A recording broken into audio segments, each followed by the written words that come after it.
राष्ट्रवादी काँग्रेसचे मोहोळचे नेते राजन पाटील यांच्यावर शिंदेंच्या शिवसेनेचे नेते आणि मंत्री भरत गोगावले यांनी जोरदार टीका केली आहे। राजन पाटील यांनी 2 वर्षांपूर्वी भीमा कारखान्याच्या निवडणुकीदरम्यान एक वादग्रस्त वक्तव्य केलं होतं। त्याची आठवण राजन पाटील यांचे विरोधक उमेश पाटील यांनी गोगावलेंना करून दिली। त्यानंतर गोगावले यांनी राजन पाटलांवर जोरदार निशाणा साधला। आमच्या पोराला बाळ म्हणते ती, अरे आम्ही पाटील आहोत, याला माहितीच नाही।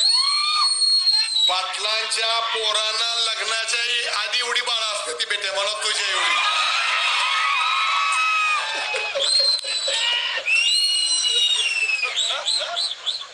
अहो वयाच्या 17व्या वर्षी 300 कलमा भोगणारी आमची पोर आहे ती। याला विषय नाही कारखान्याचा।